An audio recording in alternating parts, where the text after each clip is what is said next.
네, 잠시 기도하고 시작하도록 하겠습니다. 주님, 인도하여 주시옵소서.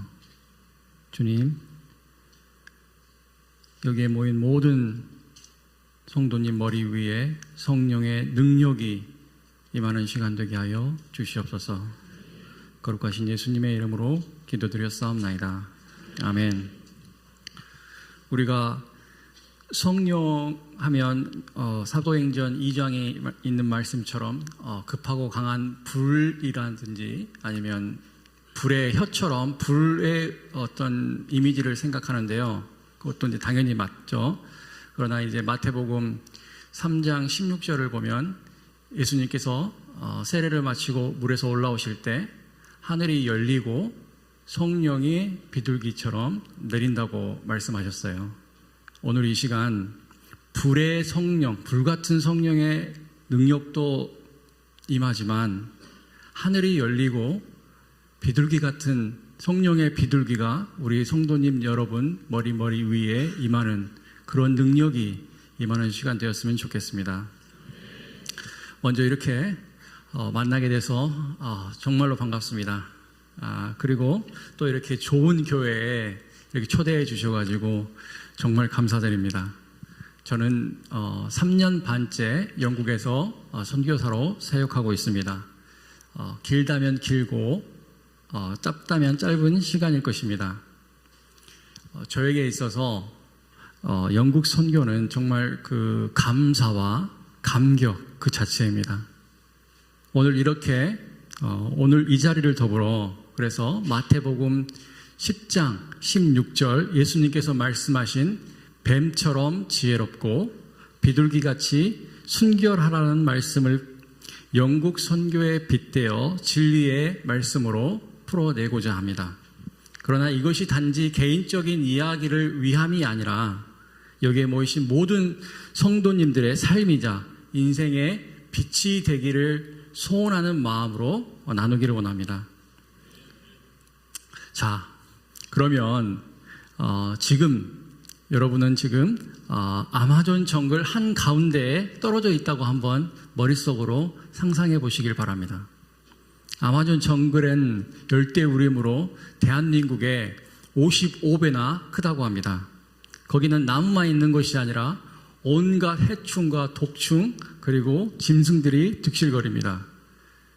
전문가가 아닌 이상 거기서는 먹을 것도 또 입을 것도 또 혹은 또 잘 곳도 찾기가 쉽지 않을 것입니다. 거기서 생존하기라는 거의 기적에 가깝습니다. 우리처럼 여기 뒷동네가 아니라 정말 가도 수백 킬로를 가도 밀림인 지역입니다. 늪에 빠지기도 하고 사나운 악어를 만나기도 하고 혹은 정말 인간의 힘으로는 건너기 힘든 큰 강을 만날 수도 있습니다.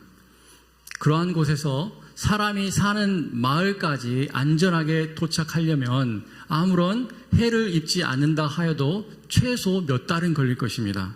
그 사이에 굶어 죽을 수도 있고 아니면 불행히도 독충이나 해충에게 물려 죽을 수도 있습니다. 그 디스커버리 채널에서 방영하는 인간 대 자연이라는 프로그램이 있는데요. 거기에 주인공은 영국인 생존 전문가인 베어 그릴스가 나오는데 그는 생존 전문가입니다. 그가 가지고 다니는 물건은 딱 하나, 작은 칼입니다. 먼저 그는 하늘을 올려다 보든지 아니면 높은 지대로 올라가서 자신의 현재 위치가 어디이고 어디로 가는 것이 맞는지를 먼저 파악한 후에 그리고 그 작은 칼 하나로 어떤 짐승도 잡고 그리고 집도 짓고 혹은 사냥도 하면서 생존해 나가는 것입니다.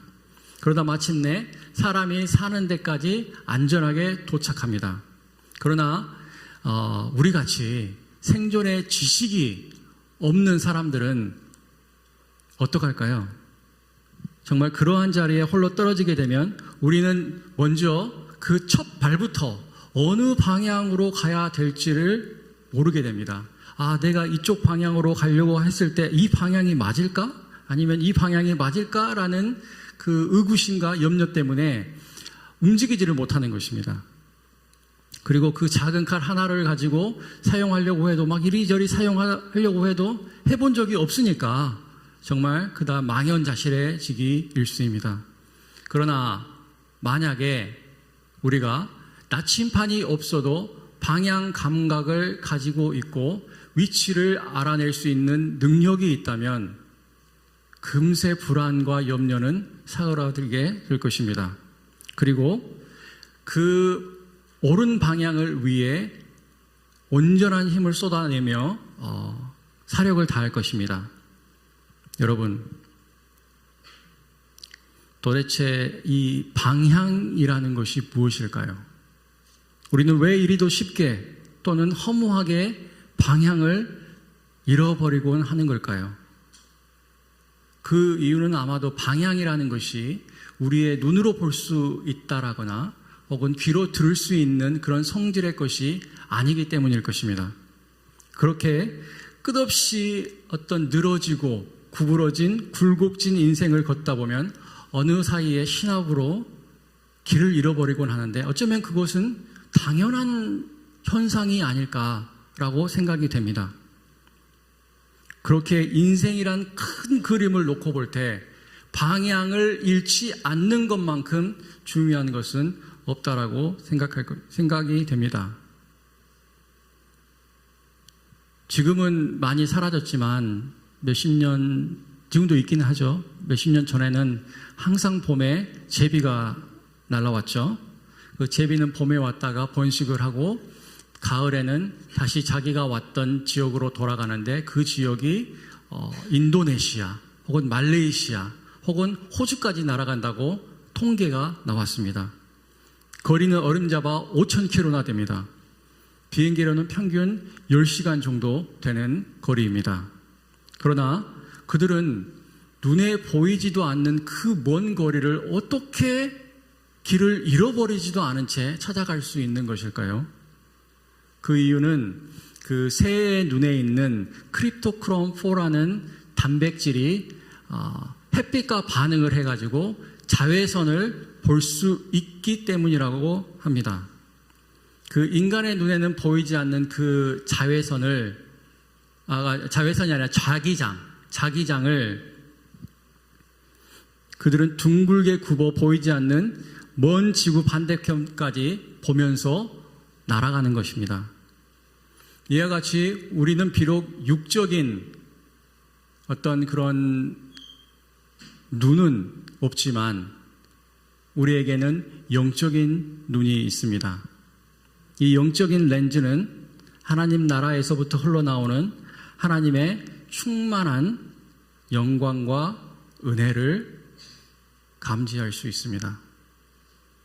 비록 나의 육신이 나의 욕망과 이기심의 만족을 향해 올바른 방향에서 이탈하려고 하여도 내가 하나님을 붙잡고 있으면 하나님께서 계속해서 저와 여러분들에게 빛을 비춰주시고 그 빛에서 이탈하지 못하도록 하나님께서 힘을 부어 주십니다. 이처럼 하나님께서는 우리에게 계속해서 빛을 비춰주고 계십니다. 우리가 할 일은 바로 그 빛에 반응하는 것입니다. 제비는 빛에 반응하여 16g밖에 되지 않는 그 작은 몸으로 대양을 건너 오세아니아 대륙까지 건너갑니다.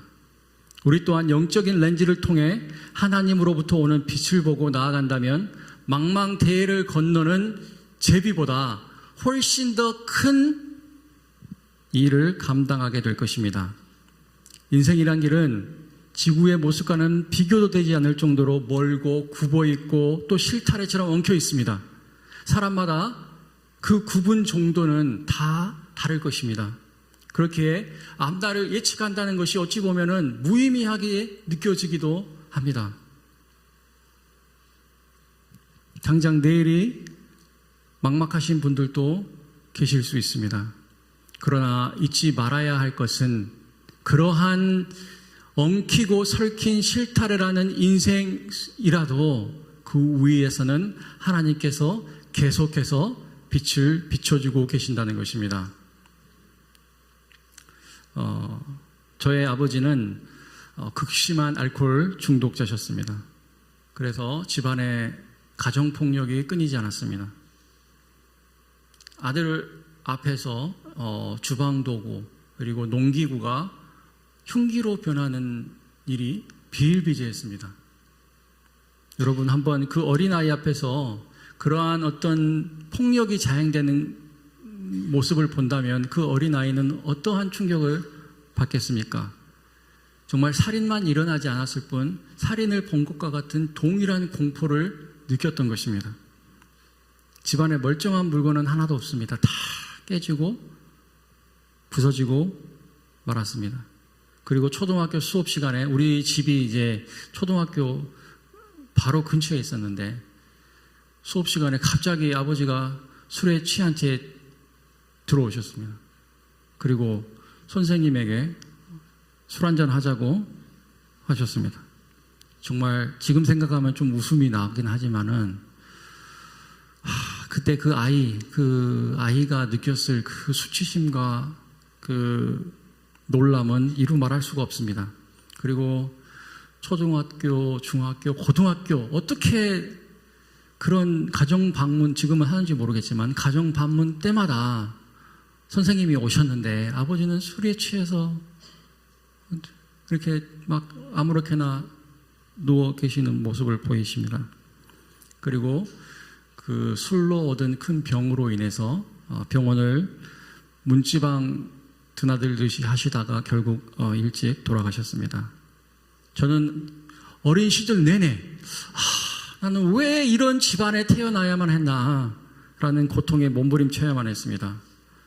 그 어린아이가 어렸을 때부터 느꼈을 수치와 절망감 과연 어땠을까 한번 상상해 보십시오. 그럼에도 그 아이는 친구들을 만날 때면 아무 일도 없는 것처럼 가족이 행복한 것처럼 그리고 아버지를 자랑스러워하는 것처럼 이렇게 표현하며 생활했습니다. 왜냐하면 너무 창피하고 수치스러우니까 더 감추려고 하는 것입니다. 아무도 저의 가정사에 대해서 알면 안 됐습니다. 저에게는 정말 꿈도 없었고 또 어떻게 살아야겠다라는 의지도 없었고 정말 좀 그랬습니다. 그래서 그냥 크다 보면은 아버지가 살아오신 길대로 농사 지으면서 어떻게 그렇게 살지 않을까? 이런 막연한 생각에 세월을 보냈던 것 같습니다. 이렇게 보시듯이 제가 힘이 좋아서 몸 쓰는 일을 잘하는 것도 아니고 또 머리가 또 좋아가지고 맡겨진 업무를 잘 처리하는 것도 아니고 그렇다고 또 제가 사교성이 좋아가지고 이렇게 대인관계가 원활한 것도 아닙니다. 정말 극심한 수줍음으로 대인관계가 어려울 지경입니다. 어느 날 그러다 공사판에서 일을 하다가 허리를 아주 심하게 다쳤습니다. 그래서 누워있는데 몇 달을 누웠는데 누워있어도 아프고 서 있어도 아프고 아주 그냥 잠도 못 자고 씻지도 못했습니다. 그 누워있으면서 나는 지금까지 무엇을 했나 라는 아쉬움이 남기도 했지만은 그것보다 앞으로 남은 세월을 생각하며 어떻게 살아갈까라는 그 생존 능력이 없는 저의 무능력함에 괴로워서 몸서리쳤습니다. 여러분은 안 그러시겠고 혹시 계실 분도 계실지 모르겠지만 저는 이런 생각을 해요. 그때 나같이 쓸모없는 인간이 왜 세상에 태어났을까? 하나님을 믿는다고 무슨 소용이 있나? 아무리 하나님을 믿어봤자 달라지는 것은 아무것도 없다. 힘이 좋아지는 것도 아니요, 좋은 대학에 들어가는 것도 아니요, 성격이 밝아지는 것도 아니요, 인간관계가 넓어지는 것도 아니요, 그렇다고 재물이 생기는 것도 아닌데 라며 자괴감에 한숨 짓는 날이 한참 있었습니다. 그러면서 오히려 착한 척, 그리고 선한 척, 그리고 믿음 있는 척, 또 뭘 좀 아는 척 하는 그 위선적인 태도가 저를 더욱더 고립되게 하고 정말 그 괴로움의 심연 속으로 끌고 갔습니다. 그러던 어느 날 밤, 저는 건물 옥상에 있는 저를 보았습니다. 저는 그곳에서 뛰어내리고 싶었습니다. 뛰어내리는 것이 전혀 무섭게 느껴지지가 않았습니다. 오히려 뛰어내리는 것이 그냥 행복하게 느껴질 그런 생각이었습니다. 저는 그때 깨달았습니다. 그 스스로 극단적인 선택을 하는 사람이 어떤 마음으로 하는지. 여러분, 두려우면은 못합니다. 두렵지 않기 때문에 할 수 있는 것입니다. 그만큼 우울증은 사람의 정신을 완전히 마비시켜가지고 자신의 생각과 의지를 완전히 잃어버리게 만드는 것입니다. 그래서 뛰어내리라고 카운트를 세고 있는데 뒤에서 아주 큰 음성이 들렸습니다. 병훈아, 신학을 하거라.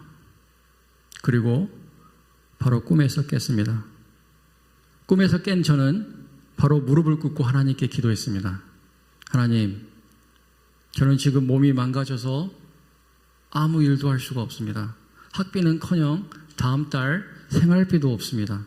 머리도 좋지 않아서 공부도 못합니다. 무엇보다 사람들 앞에 서는 것이 너무도 두렵습니다.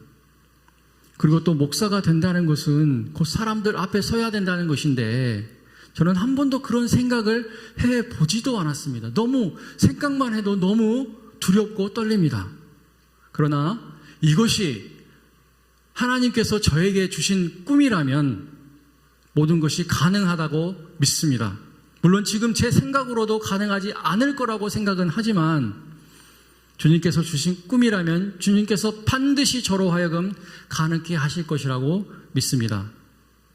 저보다 저를 더 잘 알고 계시는 주님, 저는 방금 전 주님께서 시키신 말씀대로 나아가겠습니다. 이것이 만약 진정 주님께서 주신 꿈이라면 저의 모든 길을 인도하여 주시옵소서. 저는 다만 묵묵히 주님의 말씀대로 나아가겠습니다. 이 꿈을 꾸고 난 후에 제가 공부를 하겠다는 것도 용기예요. 아시죠? 용기를 내가지고 공부를 시작했습니다. 맨 처음에는 이 내 머리로 이게 될까? 라는 의심이 앞섰고 또 학비는 어떻게 마련하지? 라는 염려에 잠겼습니다. 그런데 한참을 생각해도 답이 안 나오니까 에라 모르겠다. 그냥 하나님이 시키신 대로 하는 거니까 그냥 하나님이 해결해 주시겠지 라며 그 뒤까지는 생각하지 않고 일단 공부만 일단 해보자 라고 생각하면서 시작을 했습니다. 그 당시 저는 저의 계획과는 무관하게 영국에 아주 우연히 영국에 있었습니다. 그때 이왕하는 거 영국에 있는 신학교를 목표로 잡자라고 결심을 했습니다. 영국 대학에 들어가려면 IELTS라는 시험을 치러서 대학이 원하는 점수를 받아야만이 입학할 수 있습니다.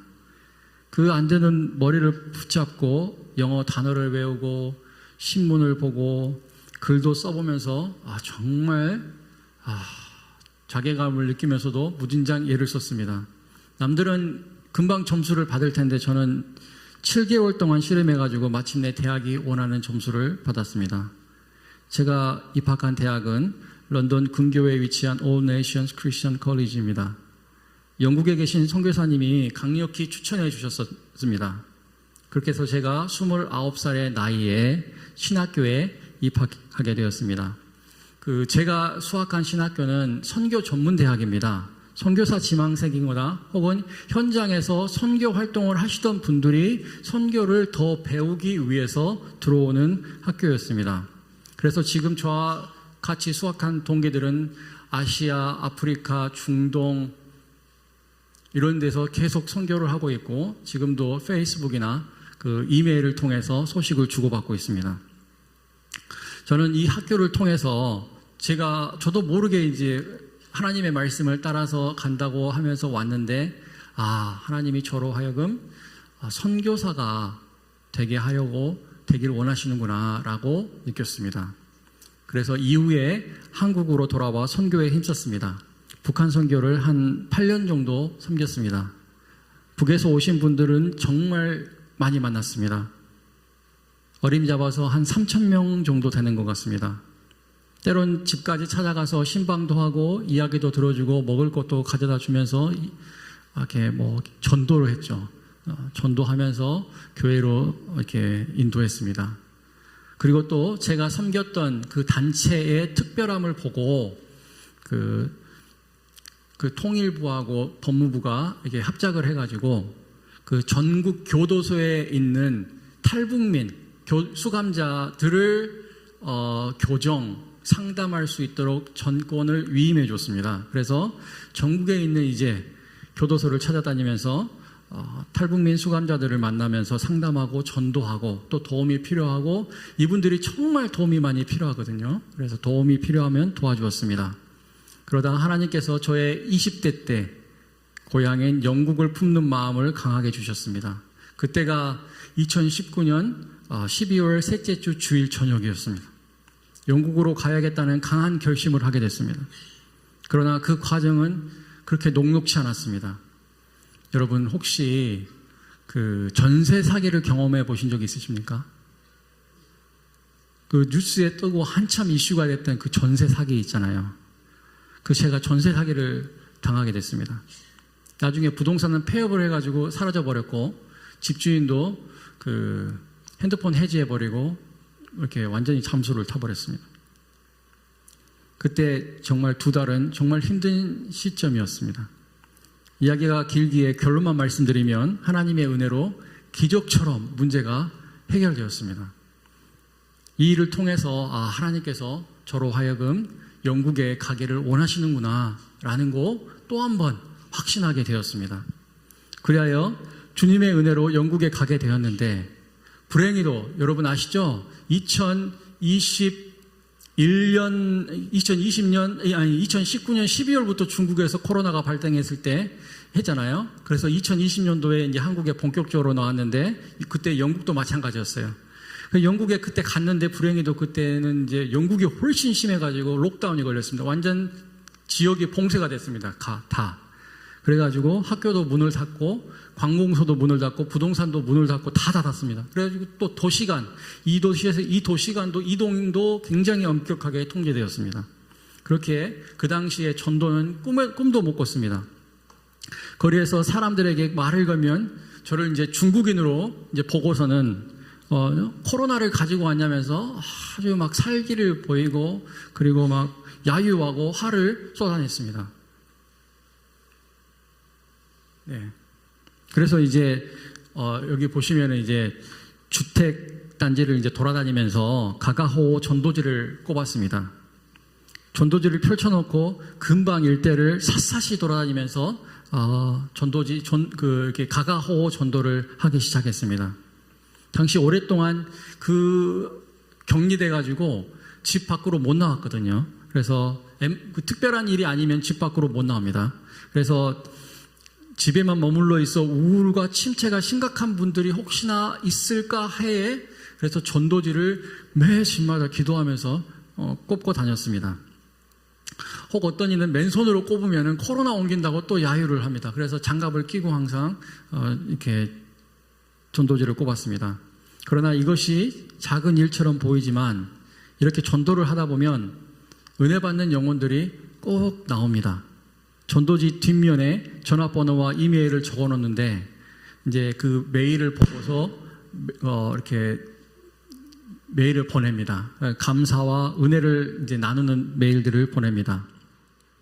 그리고 이제 가가호호 방문하는 도중에 이제 길에서 마주치는 영혼들에게도 전도지를 주면 많은 분들이 받습니다. 이제 그러나 그 반대도 있습니다. 막 자기 집에 전도지 넣는 것을 막 극도로 싫어하시는 분들이 있고 발견되면 막 화를 엄청 내십니다. 그러나 사실 이런 분들은 좋은 전도 대상자입니다. 왜냐하면은 물론 부정적으로 반응은 했지만은 어쨌든 복음에 반응을 했습니다. 그러나 반대로 제 경험상 가장 힘든 전도는 바로 그 무관심과 무감각입니다. 일부러 아주 그냥 눈길도 주지 않고 관심도 가지려고 하지도 않고 반응도 보이지 않는 영혼들입니다. 이렇게 화를 내는 영혼을 만나면은 이제 내심 기뻐하면서 침착하게 묻습니다. 선생님, 무엇 때문에 그렇게 화가 나셨습니까? 그러면 이렇게 말하곤 합니다. 이런 쓸데없는 종이 좀 넣지 마세요. 나는 그런 거 관심 없어요. 다 거짓말이야. 막 그럽니다. 그러면 저는 아, 그러시구나. 저도 선생님처럼 이 내용이 가짜라면은 제가 하고 있는 이 행동들이 참 한심할 거라고 생각이 됩니다. 그러나 선생님, 만약에 이 내용이 사실이라면은 어떡하시겠습니까? 하나님께서 선생님을 지금도 지켜보고 계시고, 그리고 사랑하고 계신다는 사실이, 이 내용이 사실이라면요. 그리고 죽음 이후에 모든 사람들은 하나님 앞에 서야 한다는 것이 사실이라면요. 그리고 그분의 판결을 받아야 한다는 것이 사실이라면요. 어떡하시겠습니까? 그러면서 이제 대화를 지속합니다. 물론 다 100% 돌아서는 건 아니지만은 그래도 막 온순해지시고 그리고 관심을 갖는 영혼들도 있습니다. 어떤 이는 저에게 갑자기 다가와서 왜 내 여자친구가 강도에게 찔려가지고 죽었는지 화를 냅니다. 하나님이 살아 계시다면 왜 내 여자친구를 그냥 죽게 만들었냐는 것입니다. 그러면 그때는 이제 설명보다는 공감이 중요합니다. 그 사람의 분노는 이제 하나님에게 향해 있는 것처럼 보이지만은 사실 사랑하는 여자친구를 잃은 상실과 그 외로움에 기인한 것입니다. 그래서 정말 저도 슬프다고 위로해 줍니다. 그녀는 비록 죽어서 이 땅에 없지만 하나님은 그녀를 사랑하셨다. 그와 더불어 위로의 말을 충분히 해주면서 또 대부분 많이 듣습니다. 그때는 많이 들으면서 공감해주고 위로해줍니다. 그리고 난 후에 형제님, 저와 형제님도 언젠가는 죽습니다.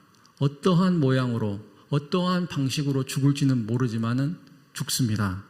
그렇게 우리는 매일 하나님을 보며 살아야 합니다. 그래야 길을 잃지 않습니다. 라고 이제 이야기를 합니다. 한참 마음을 녹이고 하나님에 대해서 이야기했더니 이제 마음에 미소가 피고 고맙다고 하곤 합니다.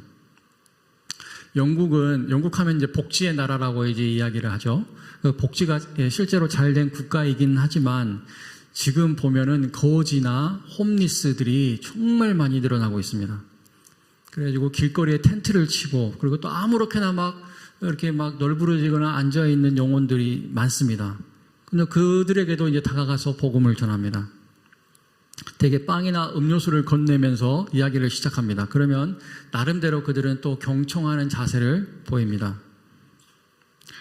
그리고 또 전도를 하면서 이제 우선 하면 이제 가까운 지역교회로 이제 인도를 합니다. 그러면서 이제 또 그게 잘 됐나 안 됐나 하면서 이제 우리나라는 카카오톡에 있는데 이제 왓츠앱이라는 이제 앱이 있는데 그걸로 이제 카톡을 하거나 화상 채팅을 하거나 때로는 줌으로 이야기를 나누면서 어떻게 생활하고 있는지 이제 함께 끝까지 이렇게 좀 케어를 하고 때로는 저희가 막 안수기도 하고 그리고 이제 본인이 원하면은 이제 바닷가 데려가가지고 저희가 웨일즈 해변가에 있거든요. 그래가지고 바닷가 데려가서 이제 세례도 베풀기도 합니다. 코로나가 이제 조금 가라앉았을 쯤에는 이제 시내 중심가로 나와서 전도를 했습니다. 여전히 코로나로 인한 거리두기가 엄격했고 아시아인에 대한 안 좋은 인식이 아직도 많았습니다. 그럼에도 적당한 거리에서 외치는 전도는 이제 어느 정도 자유로웠습니다. 이제 그때부터는 이제 거리에서 외침 전도를 시작했습니다. 외침 전도를 하면 정말 다양한 반응들이 나옵니다. 이제 부정적인 반응들이라고만 다 생각하실 수 있는데 아주 긍정적인 반응들도 많이 나옵니다. 그래서 격려와 은혜를 받는다고 말하면서 나아가는 영혼들이 많이 나옵니다. 또 어떤 이는 같이 팀 사역을 하자고 해서 같이 팀 사역을 하곤 합니다. 저는 이제 외치는 쪽이고 팀 사역 하시는 분들은 이제 찬양하고 이렇게 기타 치면서 찬양하는, 그래서 이제 같이 하모니를 이루면서 이제 전도를 하고 그리고 이제 막 주위에 전도지를 돌리면서 이제 이야기하고 그렇습니다. 저는 복음을 외칠 때는 최대한 정중히 그리고 명료하게 하려고 노력했습니다.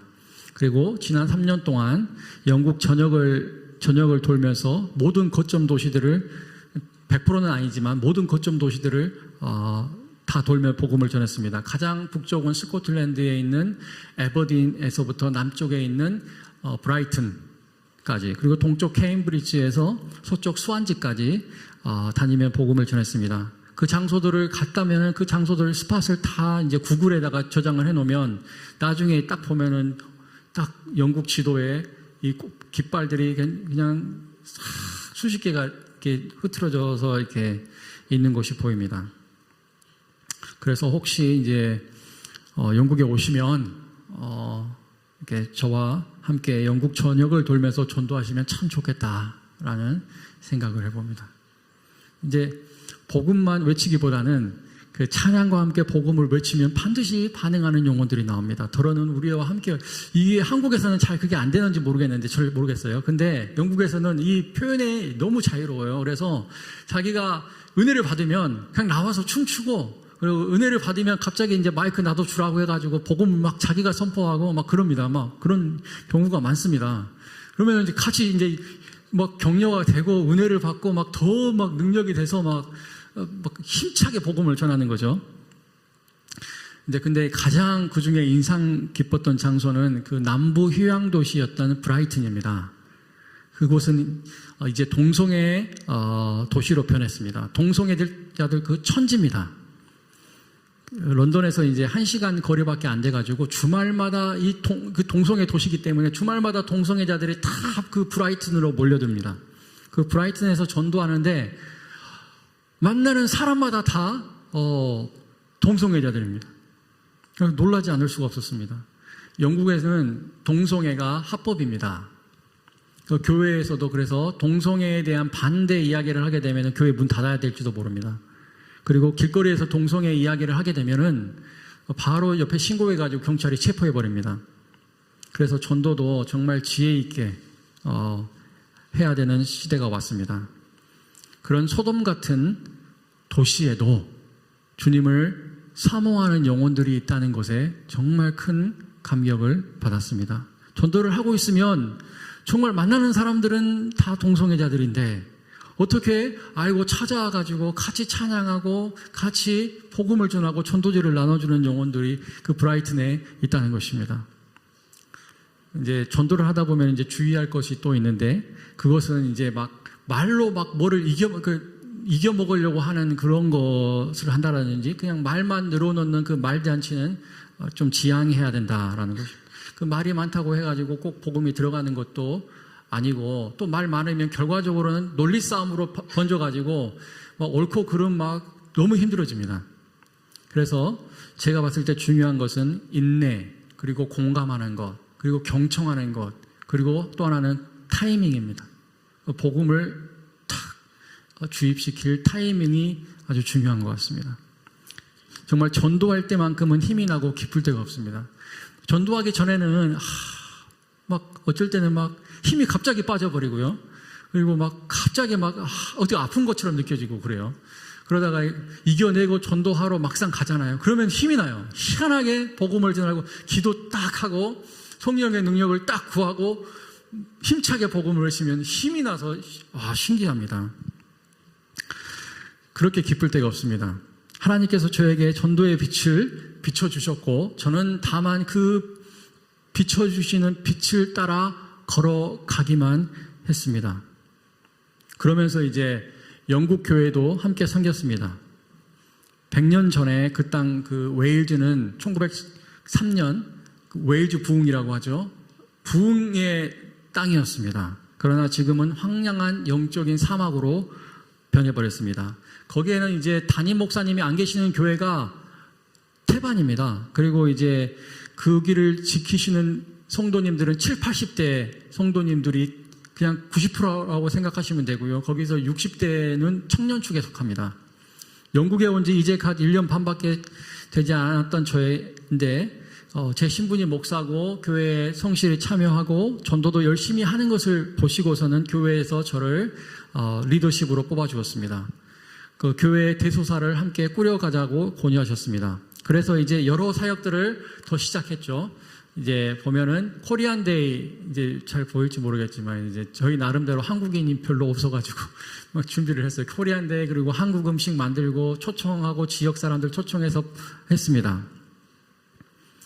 그리고 이제 함께 난민 사역도 하게 되었습니다. 오늘날 영국과 같은 유럽은 난민 사역이 절실히 필요합니다. 아프리카와 중동에서 수백만 명씩 난민으로 유럽으로 넘어옵니다. 이들은 거의 다 무슬림입니다. 여러분, 무슬림에 대해서 어떻게 생각하십니까? 지금 뉴스 보면은 이스라엘하고 하마스하고 전쟁을 하고 있지 않습니까? 그뿐 아니라 알카에다, IS, 헤즈볼라, 탈레반, 무슬림 형제단, 이런 자살 공격, 테러 등을 보면은 정말 그들은 가까이 해서 되는 존재가 아니라 정말 멀리하고 경계해야 되는 존재라고 이렇게 생각이 됩니다. 그러나 반대로 요즘 무슬림 국가에서도 기독교로 개종하는 인구가 늘어나고 있다는 사실을 아십니까? 어떠한 종교든 정치와 결탁을 하면 오염되고 타락하게 되었습니다.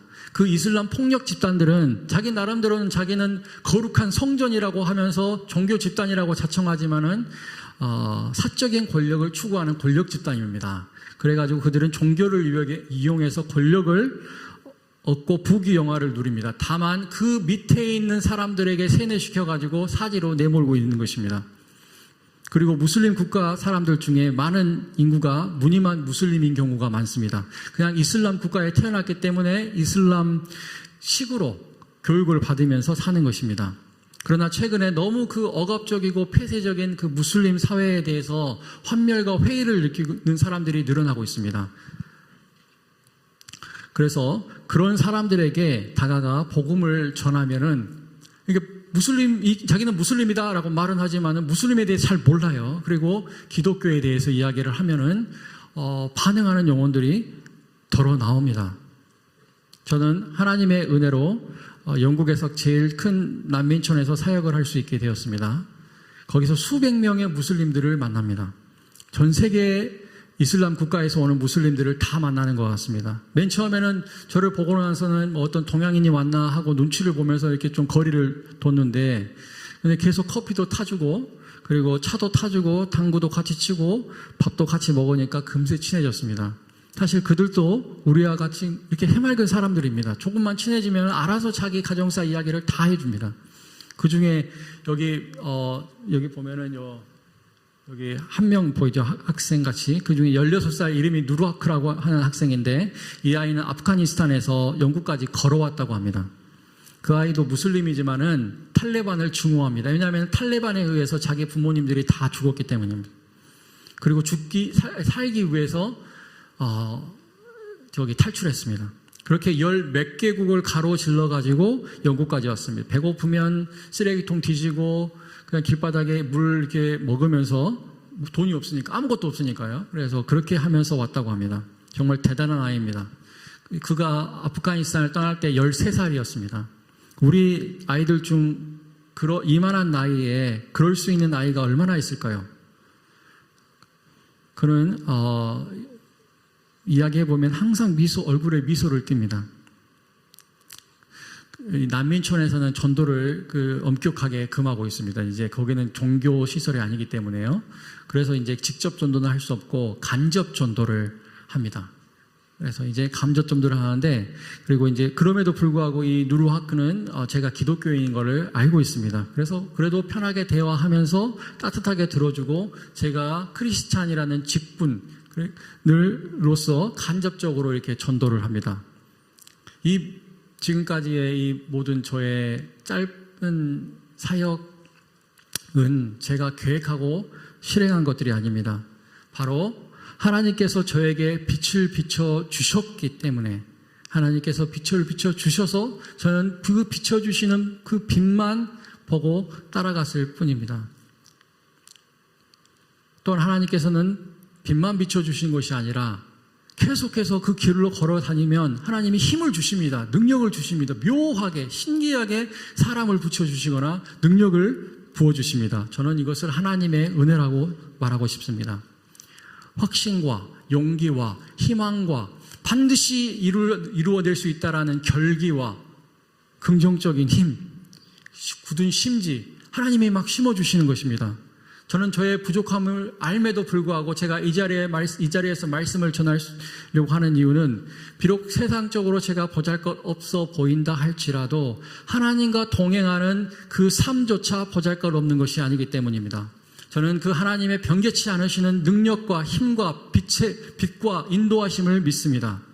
하나님은 저를 너무도 사랑하셔 빛을 비춰주시고 절망에서 빛으로 저를 끌어내 주셨고 또 끝까지 갈 수 있도록 계속해서 힘을 부어주시는 것을 개인적으로 표현할 수 없지만 경험하고 있습니다. 그러나 그것은 비단 저뿐만 아니라 여기에 계신 모든 성도님들도 다 동일하다고 생각합니다. 오늘 본문 너희는 뱀같이 지혜롭고 비둘기처럼 순결하라는 말씀이 나옵니다. 뱀 같은 지혜와 비둘기 같은 순결이 과연 무엇을 의미하는 것일까요? 여기 말하는 뱀은 창세기 3장에 나온 하와를 유혹한 사탄을 의미하는 것임을 부인할 수 없습니다. 물론 뱀처럼 교활하고 간교한 것을 절대 지혜 있다 말할 수 없습니다. 그러나 그게 아니라 창세기 3장에 나온 뱀의 특성을 관찰하는 것이 본문의 핵심입니다. 그것은 바로 일관된 방향성입니다.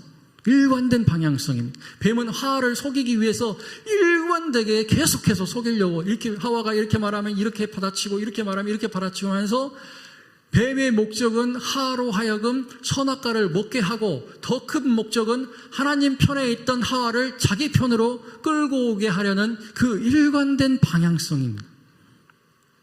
뱀은 하와를 시작으로 지금까지도 우리를 유혹하고 타락하고 있습니다.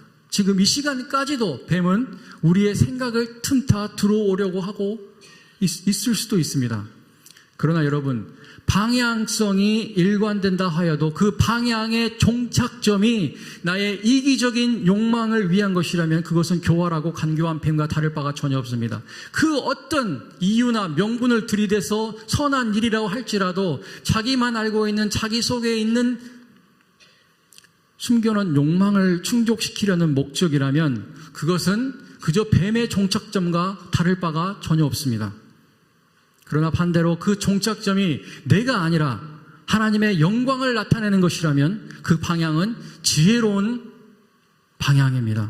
잠언 9장 10절의 말씀, 여호와를 경외하는 것이 지혜의 근본이요. 이는 곧 잠언의 총주제이기도 합니다. 지혜라는 것은 곧 하나님을 아는 것이요, 그 하나님을 나의 방향의 종착점에 두는 것이요, 또한 하나님의 말씀을 경험하며 나의 인생의 나침판으로 삼는 것입니다. 그렇게 내가 하나님의 말씀 안에 거한다면 그것은 곧 영적인 나침판을 얻는 것입니다. 방향을 정확하게 찾아낼 수 있는 능력을 얻는 것입니다. 그렇게 뱀같이 지혜로 하는 그 예수님의 말씀은 곧 뱀처럼 방향성이 일관되고 뚜렷해야 한다는 것입니다. 그러나 그 방향성의 종착점이 내가 아니라, 나의 욕심이 아니라 하나님임을 기억하고 그분으로부터 오는 빛을 보면서 나아가는 것입니다. 소두에 말씀드린 것처럼 우리의 인생은 너무 길고 굽고 꼬여 있습니다. 그렇게 조금만 정신을 놓아버리면 금세 방향을 잃어버리는 저를 복원합니다. 그러나 지혜 있는 자, 곧 하나님을 경외하는 자들은 길을 잃을 염려가 없습니다. 왜냐하면 하나님께서 계속해서 지구의 자기장처럼 제비가 그걸 보는 것처럼 우리는 그 빛을 보고 있기 때문입니다. 본문 제자들은 지금 이스라엘 각지로 오늘 10장, 여기는 오늘 본문은 안 읽었지만 10장, 마태복음 10장의 내용을 보면은 지금 제자들은 이제 각지로 흩어져서 복음을 전해야 합니다. 이제 파송이죠. 거기에는 예상했거나 혹은 예상치 못한 어려움들이 널려 있습니다. 그렇다고 무조건 믿음으로 직진만 할 수는 없는 것입니다. 뚫고 나갈 때도 있지만은 막힐 때도 있고 도망칠 때도 있고 돌아갈 때도 있고 멈출 때도 있고 가만히 지켜볼 때도 있습니다. 매맞고 수치를 당하고 쫓겨난다고 하여도 패배한 것은 절대 아닙니다. 오히려 그 마음속에 예수님의 말씀을 기억하며 복음 전파라는 일관된 방향성을 견지하고 있다면 마침내 제자들은 임무를 완수하게 될 것입니다. 우리의 삶도 마찬가지입니다. 때론 실패한 것처럼 보일 수 있고 패배한 것처럼 보일 수 있고 침체기에 빠질 수도 있습니다. 그리고 예상치 못한 고통에 머무를 수도 있습니다. 그러나 그러한 상황 속에서도 정말 제가 이 말을 쉽게 한다고 생각하시면 안 됩니다. 그러한 상황 속에서도 끝까지 하나님께서 비춰주시는 빛을 바라보면서 뱀같이 지혜로라는 하나님의 예수님의 말씀에 순종하는 삶을 산다면 우리는 마침내 그 빛의 종착점에 도달할 것입니다. 그 새의 망막에 저장된 크리트크롬4라는 그 단백질이 자기장을 볼 수 있듯이 우리의 그 영적인 눈이 하나님을 향해 고정되어 있다면 우리는 마침내 영적인 아마존 정글을 나와서 천국으로 도성으로 입성하게 될 것입니다. 왜냐하면 우리는 방향을 잃지 않았기 때문입니다. 그리고 우리말 순결로 번역된 헬라어 아케라이오스는 사실 섞이지 말라라는 의미를 가지고 있습니다. 섞이지 않는 것을 의미합니다. 그래서 이 단어는 신약 성경에 총 3번 나옵니다. 예수님이 한번 방금 전에 뱀같이 지혜롭고 비둘기처럼 순결하라고 한번 말씀하시고 그리고 바울이 2번 말합니다. 그런데 이 순결이라는 단어를 말할 때마다 자세히 그 본문의 중심을 보면은 전부 위태위태한 환경입니다. 나에게 정말 내가 그냥 평범하게 살고 있고 행복하게 살고 있을 때 순결하라고 말하는 것이 아니라 정말 내가 이거를 막 뭐 혈기가 있으면 해 말어 막 이런다든지 아니면은 막 뭐 범죄 뭐 사기 아무튼 어떤 모든 그 타락 혹은 시험 이런 상황 속에서 순결하라는 말씀이 나옵니다. 빌립보서 2장 15절 어그러지고 거스리는 세대 가운데 너희가 흠이 없고 순전하여라는 말씀. 여기서 순전하여라는 말씀이 아케라이오스입니다. 그리고 어그러지고 거스르다를 표준 그 세번역으로 보면은 구부러지고 뒤틀린이라고 좀 더 와닿게 표현하고 있습니다. 그러니까 구부러지고 뒤틀린 인생이라고 한다고 생각될수록 거기서 순전, 아케라이오스, 순결하고 섞이지 말아라. 세상과 섞이지 말아라. 라고 성경이 말해주고 있습니다. 로마서 16장 19절 너희가 선한데 지혜롭고 악한데 미련하기를 원하노라. 여기서 미련이라는 단어가 바로 아케라이오스입니다. 악한데 아케라이오스, 순결, 섞이지 말아라. 어디든지 악한 곳은 섞이지 말라고 바울은 말하고 있습니다. 저를 포함해 우리는 세상의 유혹과 욕망을 보면 그것을 이겨내려고 하기보다는 오히려 그쪽 편으로 가서 나에게 유익이 될 만한 것이 없나 하고 하나라도 더 이렇게 건져낼 궁리를 하는 것이 인간의 심성입니다. 그러나 성경은 그런 상황일수록 더욱더 섞이길 거부하고 구별된 삶을 살라고 말씀하고 계십니다. 이 선결은 그 아마존 정글에 떨어진 생존 전문가가 사용하는 작은 칼과도 같은 것입니다. 평소에 이 작은 칼은 아무 쓸모도 없어 보이고 작아 보이지만은 생존의 위협, 정말 시험과 고문과 고통과 이 모든 위협이 있을 때에는 정말 보석같이 빛이 납니다. 우리는 이 세상의 영적 전문 생존가입니다. 우리는 영적인 생존 전문가입니다. 그리고 그가 사용하는 칼은 바로 순결입니다. 우리 그리스도인들의 정체성은 비록 세상에 살고 있지만은 세상과 섞이지 않는 구별된 삶을 시작하는 것입니다. 하나님의 능력은 세상과 섞이지 않고 굳건히 순결한 삶을 살고자 각오할 때 성령의 능력과 은혜와 기쁨이 임하는 것입니다. 아주 강력하게 역사하십니다. 끝까지 표대를 바라보며 어떠한 유혹과 염려에도 세상과 타협하거나 섞이지 않고 나아갈 때 그 어떤 고통과 고난과 두려움도 우리를 집어삼키지 못할 것입니다. 사랑하는 수지 산성교회 성도 여러분, 세상과 결코 섞이지 마시기 바랍니다. 세상은 말씀으로 우리가 치료해야 할 대상이지 우리가 함께 먹고 마시며 섞일 영원한 초소가 아닙니다. 그러나 여러분이 지금 하나님께서 비추시는 빛을 보고 있다면 그리고 그 길로 나아가고 있다면 오른쪽으로 가시든 왼쪽으로 가시든 의심하지 마십시오. 여러분은 방향을 잃지 않았습니다. 고통 중에 있으십니까? 곤란과 염려 속에 계십니까? 혹은 거부할 수 없는 유혹 앞에 있으십니까? 그럴 때일수록 아케라에오스, 섞이지 마시고 순결하십시오. 그리한다면 하나님의 위로와 또 하나님께서 공급해 주시는 힘과 능력을 경험하게 되실 것입니다. 세상의 그 어떤 위협도 나를 어찌하지 못할 것입니다. 그런 하나님의 힘을 세상 끝날까지 경험하시는 저와 여러분이 되시기를 주님의 이름으로 축원합니다. 기도하시겠습니다. 사랑의 하나님, 우리에게 뱀같은 지혜, 일관된 방향성, 영적인 눈, 하나님을 바라보는 우리의 눈을 주시고 그 길로 나아갈 수 있도록 순결의 능력을 부어주셔서 세상 어디에도 섞이지 않고 오직 그 빛만을 향해 걸어갈 수 있도록 하여 주시옵소서. 하나님은 우리가 그 길을 걸어갈 때 진정으로 능력을 부어주시고 힘을 주시고 감사와 위로와 평안과 화평을 주심을 믿습니다. 하늘이 열리고 성령이 비둘기처럼 내려올 것처럼 하늘의 성령이 우리에게 매일매일 임하는 삶을 살도록 주여 인도하여 주시옵소서. 거룩하신 예수님의 이름으로 기도드렸사옵나이다. 아멘.